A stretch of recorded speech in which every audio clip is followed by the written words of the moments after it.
अस्सलाम वालेकुम, मैं हूं मोहम्मद अकरम खोसो।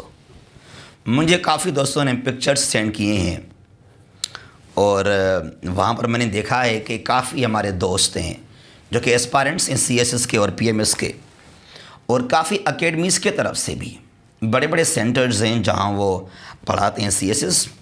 तो वो ट्रिक्स बनाते हैं, नुस्खे बनाते हैं कंट्रीज़ को याद करने के लिए, जो ऑर्गेनाइजेशंस हैं, तंजीमें हैं, उनके मेंबर्स को याद करने के लिए। और ये वक्त का ज़ियान है और कुछ भी नहीं है। मुझे बहुत दुख भी हुआ और मुझे हंसी भी आ रही है कि इस तरह का जो बेकार तरीका है इसको हम क्यों फॉलो करते हैं।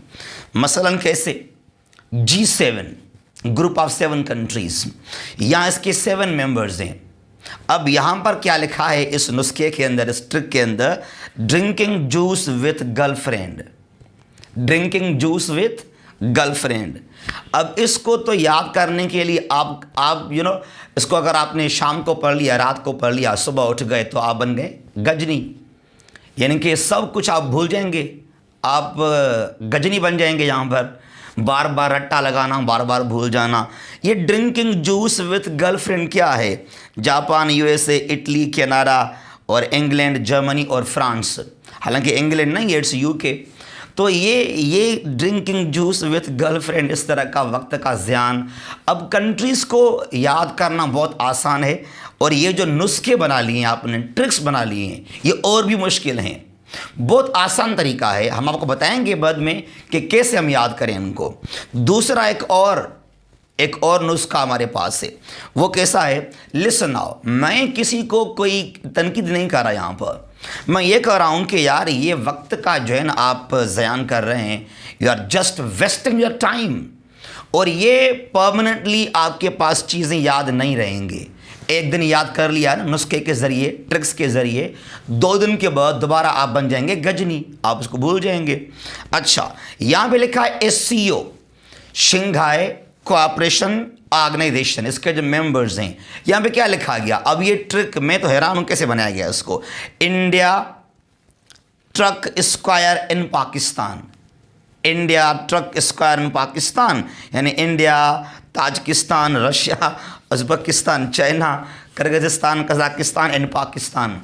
ये इस तरह के नुस्खे ये जो बनाते हैं नुस्खे, बिलीव मी, यकीन कीजिए आप, ये जो नुस्खे खुद बनाते हैं न, वो खुद भी इनको याद नहीं करते, वो खुद भी इनको याद नहीं करते हैं। ये बनाकर फिर आपको ये परेशान करेंगे और आपका वक्त का ज़ियान होगा। ये आगे एक और नुस्खा हमारे पास है, वो है सीड, यानी जो हॉर्न ऑफ अफ्रीका है, वहाँ पर 4 कंट्रीज़ हैं, उनको हम सीड कहते हैं, यानी कि सोमालिया, इथियोपिया, इरिट्रिया और जिबूती।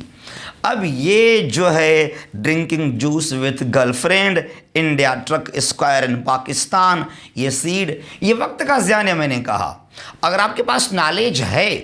अच्छा, मैं ये कह रहा था कि कितने आसान है ये। मसलन कैसे? यहाँ लिखा है G7 countries drinking juice with girlfriend. अब अगर आपके पास वर्ल्ड मैप का नॉलेज है, प्रॉपर तरीके से अगर आपने वर्ल्ड मैप को पढ़ लिया, बहुत आसान है ये। कंस्ट्रक्टिव चीज़ जो है ना, एक प्रोग्रेसिव नॉलेज, रट्टा लगाएं ना, आप समझें इस बात को ज़रा।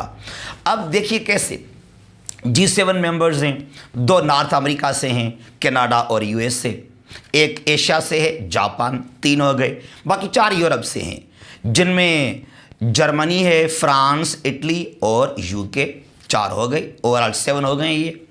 ये बहुत आसान है। या SCO के जो 8 मेंबर्स हैं, यहाँ लिखा कि India truck square in Pakistan. यार खुदा के लिए इनको छोड़ें आप। ये अगर आपके पास वर्ल्ड मैप का नॉलेज है, जो लोग वर्ल्ड मैप को नहीं पढ़ते हैं ना, उनको नहीं पता कि जापान कहाँ पर है, कनाडा कहाँ पर है, UK कहाँ पर है।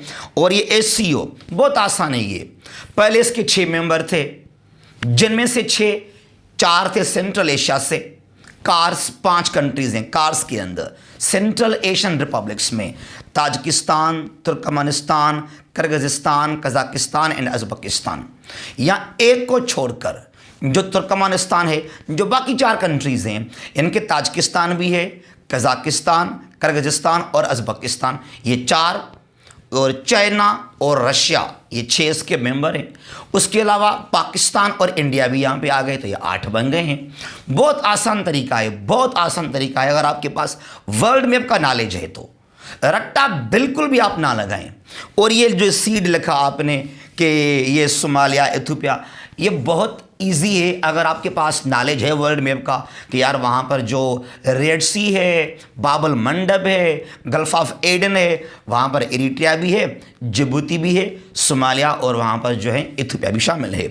तो अगर आपके पास वर्ल्ड मैप, और मैं तो कहता हूँ वर्ल्ड मैप का कितना फ़ायदा है, इसका क्या इंपॉर्टेंस है। मैंने एक दफ़ा देख लिया कि दुनिया में 57 इस्लामिक स्टेट्स हैं, उनमें से 27 एशिया में हैं, 27 जो है वो अफ्रीका में हैं, एक जो है वो यूरोप के अंदर है अल्बानिया, और 2 जो हैं OIC के मेंबर हुए हैं साउथ अमेरिका के अंदर, सुरीनेम और गयाना। अब मुझे पता है कि कौन से 27 कंट्रीज़ हैं अफ्रीका के अंदर, क्योंकि मुझे नॉलेज है वर्ल्ड मैप का, इसीलिए मैं कभी इसको भूल नहीं पाऊंगा। मैं तो कहता हूँ आपके पास भी ये नॉलेज आ जाएगा आराम से अगर आप वर्ल्ड मैप को पढ़ेंगे तो। और मैंने नुस्खे देखे थे सार्क के मेंबर को याद करना। अब आपको ये पता नहीं कि साउथ एशिया कहाँ पर है, साउथ एशिया में कौन से कंट्रीज़ हैं। बहुत आसान है, पाकिस्तान है, इंडिया है, बांग्लादेश, नेपाल, भूटान, श्रीलंका और मालदीव्स, और अब आ गया अफगानिस्तान भी। ये 8 कंट्रीज़ हैं। अब यहाँ बनाएंगे नुस्खे, यहाँ बनाने के लिए, रट्टा लगाने के लिए। ये जो मैंने कहा नुस्खे खुद बनाते हैं ना, वो कभी भी इसको फॉलो खुद नहीं करते हैं। और मैं तो ये कह रहा हूँ कि अगर आपने रात को वो नुस्खे याद कर लिए, वो गोली खा ली, सुबह दोबारा आप बन जाएंगे गजनी, आप सब कुछ भूल जाएंगे इसके अंदर। तो वर्ल्ड मैप, अच्छा लोग ये कहते हैं यार वर्ल्ड मैप मुझे ड्रा नहीं करना, मुझे वर्ल्ड मैप बनाना नहीं है, इसलिए मुझे नहीं याद करना है वर्ल्ड मैप। यार वर्ल्ड मैप का ये मतलब नहीं है कि आपको वर्ल्ड मैप ड्रा करना चाहिए या आप लाजमी ड्रा करें इसके अंदर। लिसन, कितना फ़ायदा वर्ल्ड मैप का, और किस तरह वर्ल्ड मैप को याद किया जाए, कैसे हम समझें कि now I am good in world map. मैं आपको सवाल दे रहा हूँ, कभी जापान के कौन से नेबरिंग कंट्रीज़ हैं? कोई भी नहीं है, वो जजीरा है, पैसिफिक ओशन के अंदर एक आइलैंड है, वहाँ 3-4 आइलैंड्स हैं, जो बड़ा हुआ है होन्शु। अगर मैं कह दूँ आपको कि मंगोलिया के नेबरिंग कंट्रीज़ कौन से हैं, इसके साउथ में चाइना है, इसके जो है बिल्कुल नॉर्थ में रशिया आ जाएगा, मंगोलिया के बिल्कुल जो वेस्ट में है स्मॉल एक हिस्सा लगता है वहाँ पर कजाकिस्तान का भी। अगर मैं कह दूँ आपको कि जर्मनी कहाँ पर है यूरोप के अंदर, आपको नहीं पता इसके बारे में, मैं आपको ज़रा इसके बारे में अगर बताऊँ तो जर्मनी के बिल्कुल साउथ में है ऑस्ट्रिया और स्विट्ज़रलैंड, इसके वेस्ट में है 3 कंट्रीज़, वहाँ पर बेल्जियम है, नीदरलैंड्स है, लग्जमबर्ग भी है, और कुछ इसका जो इलाका है साउथ वेस्ट का वहाँ पर लगता है फ्रांस भी, और जर्मनी के बिल्कुल जो है ईस्ट में पोलैंड है, इसके नॉर्थ में डेनमार्क आ जाएगा। तो अगर आपके पास नॉलेज है वर्ल्ड मैप का ना, आप ईजिली विदाउट एनी ट्रिक्स, कोई नुस्खा फॉलो किए बगैर आप इन कंट्रीज़ के मेंबर्स को आराम से याद कर लेंगे। मैंने एक बार देखा कि यूरोपियन यूनियन में कितने कंट्रीज़ हैं, 27 कंट्रीज़ हैं। कौन कौन से हैं? बहुत आसान है ये। और जिस तरह के नेटो के कौन से मेंबर्स हैं? बहुत आसान है। ECO में कौन से मेंबर्स हैं? अगर आपके पास, मैं ये कह रहा हूँ कि अगर आपके पास वर्ल्ड मैप का नॉलेज है तो इन नुस्खों से ये जो ट्रिक्स बनाते हैं ना, ये टाइम का वेस्टेज है, वक्त का ये ज़ियान है, और हम ज़हनी मरीज़ बन जाते हैं। और जो लोग खुद ये नुस्खे बनाते हैं ना, अब आप लोग मेरे ऊपर शायद तनकीद भी करेंगे कि यार अकरम गलत बोल रहा है, तनकीद कर रहा है, ये क्रिटिसाइज़ कर रहा है हमें। नहीं, बिल्कुल मैं नहीं कर रहा तनकीद।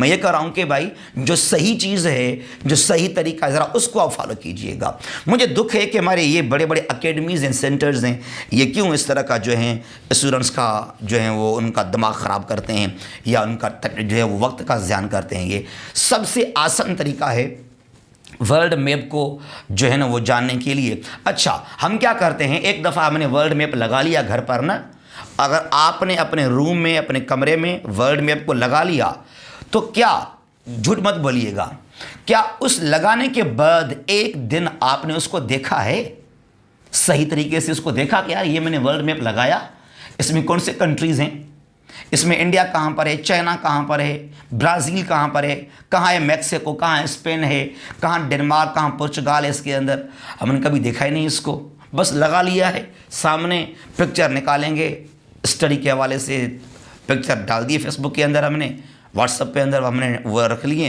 कि मेरे पास वर्ल्ड मैप लगा है मेरे सामने। भाई ज़रा उसको आप देखें, उसको ज़रा पढ़ें आप। और ये नुस्खे, ये ट्रिक्स, ये वक्त का ज़ियान है। मैं तो आपको हाथ जोड़कर इल्तिजा करूंगा भाई ये इसको फॉलो ना करें आप। सबसे पहले वर्ल्ड मैप को पहले जानें प्रॉपरली। तमाम तर जो दुनिया की कंट्रीज़ हैं उनके नेबरिंग कंट्रीज़ भी आपको याद हो जाएंगे। उसके बाद ये ईजी है आपको पढ़ने के लिए। फिर आपके सामने होगा वर्ल्ड मैप इस तरह का, यार रेड सी कहाँ पर है, अटलांटिक ओशन कहाँ पर है, कैरेबियन सी कहाँ पर है, साउथ चाइना सी किधर है, अरेबियन सी कहाँ पर है, पर्शियन गल्फ़ क्या है, ओमान गल्फ़ कौन सा है, वहाँ पर कौन से कंट्रीज़ हैं। बहुत आसान है, बहुत आसान है ये। तो सबसे पहले मैं कह रहा हूँ आप वर्ल्ड मैप को याद करें, और वर्ल्ड मैप को अगर आपने पढ़ लिया तो ये आपको बहुत फ़ायदा देगा। इसका बड़ा किरदार है। करंट अफेयर्स को आराम से कवर कर लेंगे, आईआर को, ज्योग्राफी को, हिस्ट्री को, चाहे वर्ल्ड हिस्ट्री हो, यूरोपियन हिस्ट्री हो। तो ये ट्रिक्स, ये जो आपने ये जो लिखा है, drinking juice with girlfriend, India, truck square in Pakistan, खुदा के लिए इनको छोड़ दें।